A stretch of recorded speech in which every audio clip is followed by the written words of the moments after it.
Hello everyone, आज हम पढ़ने वाले हैं स्फेरिकल कैपेसिटर।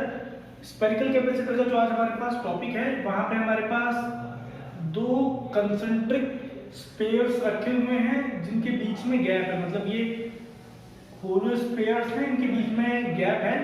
तो यहाँ पे जो पहला वाला सरफेस है इसको हमने ए मान लिया है और जो दूसरा वाला सरफेस है इसको हमने बी मान लिया है।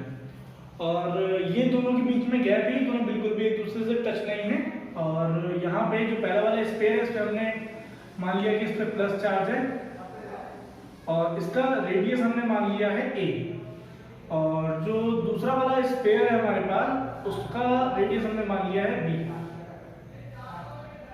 तो यहाँ पे अगर देखा जाए तो हमारे पास यहाँ पे पॉजिटिव चार्ज है, तो इंडक्शन होगा। इंडक्शन की वजह से इस सरफेस में नेगेटिव चार्जेस आ जाएंगे और आउटर सरफेस में ढेर सारे पॉजिटिव चार्जेस आएंगे, क्योंकि इंडक्शन के थ्रू ये पॉजिटिव है, यहाँ पर पूरा नेगेटिव चार्ज आ जाएगा और आउटर सरफेस में पॉजिटिव चार्ज आएंगे। लेकिन वो पॉजिटिव चार्ज सारे चार्ज जो है पॉजिटिव थी उसको हमने अर्थ कर दिया, तो वो अर्थिंग हो जाएगी उसकी, इसलिए वो अर्थ के अंदर चला जाएगा। तो अगर हम यहाँ से निकालें कि अगर हमें इसका पोटेंशियल निकालना होगा, तो पोटेंशियल हम निकालेंगे V। तो पोटेंशियल ऑफ सरफेस A मतलब VA plus potential of surface B, जो हमारा B वाला सेकेंड वाला सरफेस है, उसका भी हम पोटेंशियल निकालेंगे। अब पोटेंशियल कैसे निकालते हैं वो समझ लेते हैं। जो भी हमारा सरफेस है, सरफेस के बाहर वाले स्पेस पे जितना भी पोटेंशियल होता है वो उस सरफेस का पोटेंशियल कहलाता है। कहने का मतलब यूं है कि ये हमारे पास एक ए सरफेस है, इस ए सरफेस के बाहर जहां तक ये दूसरा सरफेस नहीं आ जाता, उसके अंदर के जितने भी चार्ज रहेंगे उसके द्वारा जो भी पोटेंशियल कहलाएगा वो ए वाले सरफेस का पोटेंशियल कहलाएगा। तो यहाँ पे अगर हम देखें तो जो हमारे पास ए सरफेस का पोटेंशियल है वो यहाँ तक रहेगा और बी वाला जो सरफेस है, बी वाले सरफेस के बाहर कितने चार्ज हैं? एक भी चार्ज दिख रहा है क्या? नहीं दिख रहा है। जब चार्ज नहीं है तो वहां पे पोटेंशियल कितना हो जाएगा? जीरो। मतलब जो सरफेस है, सरफेस के बाहर जो चार्ज होते हैं उसके जरिए हम पता लगाते हैं उसका पोटेंशियल कितना है। तो VB के बाहर हमको चार्ज दिख रहा है क्या? नहीं दिख रहा है, इसलिए जो इसका चार्ज है वो हो जाएगा कितना?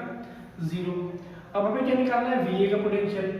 अब VA का पोटेंशियल हम कैसे निकालें वो समझ लेते हैं। पोटेंशियल का फॉर्मूला होता है हमारे पास 1/4πε0 चार्ज। तो हमारे पास यहाँ पे ये वाला कौन सा चार्ज है? पॉजिटिव चार्ज है ना, ए वाले यहाँ पे आ जाएगा पॉजिटिव चार्ज, क्योंकि पॉजिटिव वाले का पोटेंशियल ज्यादा होता है। और यहाँ से यहाँ तक का डिस्टेंस कितना है? ए।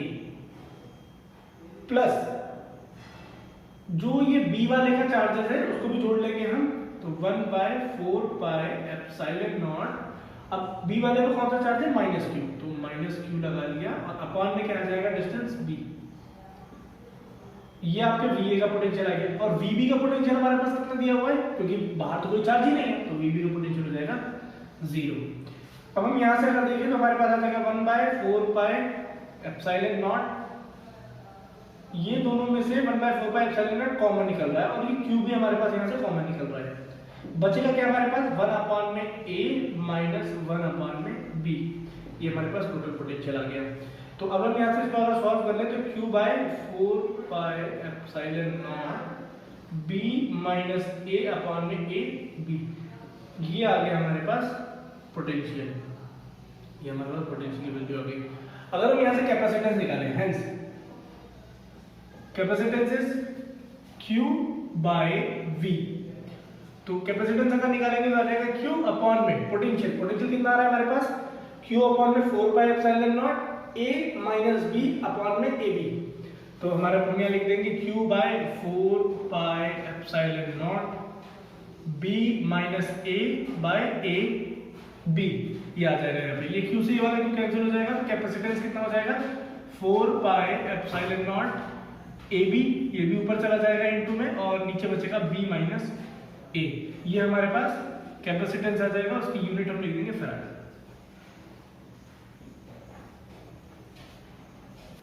नेक्स्ट हमारे पास टॉपिक दिया हुआ है सिलेंड्रिकल कैपेसिटर। तो अब हम एक सिलेंड्रिकल कैपेसिटर बनाएंगे, ये भी हम सेम एज बिफोर होलो बनाएंगे। तो हमारे पास एक सिलेंडर हमने ये बना लिया और दूसरा सिलेंडर हमने यहाँ से ये वाला बना लिया। इसका जो मतलब सेंटर, इसको सिमेट्रिकली जब हम बांटेंगे तो ये आएगा, तो इसकी यहाँ पे सेंटर पड़ेगा ये। तो देखा जाए तो जो छोटा वाला है इस सरफेस को हमने ए माना, बड़े वाले सरफेस को बी मान लिया।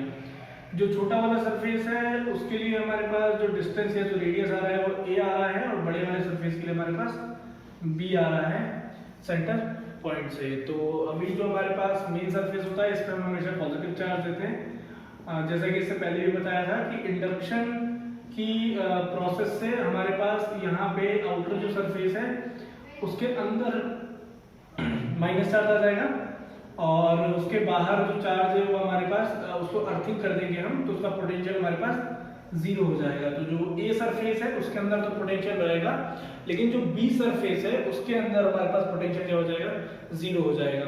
तो यहाँ पे पहले हमें पोटेंशियल निकालना है। तो पोटेंशियल के लिए हमारे पास फॉर्मूला दिया रहता है V is equal to E D R, V is equal to minus E D R. हमें ये फॉर्मूला है हमारे पास relationship between electric field intensity and potential से। तो अब हम यहाँ मान लें कि हमारे पास ये एक R पॉइंट है, इस R पॉइंट पे हमें पोटेंशियल निकालना है। तो यहाँ से लेके मतलब जो आपका सेंटर पॉइंट है यहाँ से लेके R पॉइंट तक की डिस्टेंस हमारे पास R हो गई। तो वो हमने EDR मतलब यहाँ पे DR मान लिया है इस R पॉइंट तक के डिस्टेंस को। तो अगर हम यहाँ से वैल्यू निकालें तो हमारे पास हमने पढ़ा था इलेक्ट्रिक फील्ड इंटेंसिटी जो होती है हमारे पास वो एक होलो सिलेंडर के लिए एप्लीकेशन ऑफ गॉस थ्योरम में पढ़ा था, वो होती है 1/2 पाई r। तो ये हमारे पास वैल्यू आ गई। हमारे पास वैल्यू में आता है लैम्डा, और ये हमारे पास dr पहले से दिया हुआ है 2 पाई r epsilon not, 2 pi epsilon not r ये आता है। तो अब हम यहाँ से अगर देखें तो हमारे पास जो लिमिट आ रही है वो लिमिट की वैल्यू है हमारे पास highest potential to lowest potential, है ना, upper limit minus lower limit. जो हमारे पास हाई पोटेंशियल है, तो जो पॉजिटिव वाला पोटेंशियल होता है वो मतलब पॉजिटिव पोटेंशियल जो होता है उसको हाई पोटेंशियल मानते हैं। तो जो हमारी लिमिट है वो अपर लिमिट आएगी ए, लोअर लिमिट आएगी बी। वी इधर ही रह जाएगा, लैम्डा 2 पाई एप्सिलॉन नॉट बाहर कर लो, क्या बचेगा अंदर 1/dr, और यहाँ बचेगा dr, और ये हमारे पास माइनस का साइन रहेगा। ये आ जाएगा हमारे पास b, यहाँ पे आ जाएगा a। v is equal to minus lambda upon में 2 pi epsilon nought, 1/r is log r, और ये हमारे पास वैल्यू आ जाएगी यहाँ पे a, यहाँ पे आ जाएगा b। तो v इज इक्वल टू आ जाएगा minus lambda upon 2 pi epsilon nought log a minus log b, upper limit minus lower limit करते हैं। तो यहाँ पे आ जाएगा v is equal to minus lambda upon में 2 पाई एप्सिलॉन नॉट, ये आ जाएगा log a बाय b। अगर हम यहाँ पे साइन चेंज करेंगे तो ये हमारे पास आ जाएगा लैम्डा अपॉन में 2 pi epsilon nought log b upon में a। ये हमारे पास पोटेंशियल की वैल्यू आ जाएगी। अब हम यहाँ से अगर कैपेसिटेंस निकालें तो कैपेसिटेंस की वैल्यू होती है हमारे पास q अपॉन में v। तो हमारे पास यहाँ पे Q है, Q का एक और फॉर्मूला होता है lambda into L, linear charge density से जो हमने पढ़ा था, और यहाँ पे हमारे पास दिया है लैम्डा अपॉन में 2 pi epsilon nought log b upon में a। लैम्डा से लैम्डा कैंसिल हो गया तो हमारे पास बचेगा log ये, यहाँ पे हमारे पास बचेगा ऊपर L, ये 2 पाई एप्सिलॉन नॉट ऊपर जाएगा, और नीचे बचेगा हमारे पास log b बाई ए। हमारे पास कैपेसिटेंस की वैल्यू आ जाएगी, यूनिट होती है फैराड।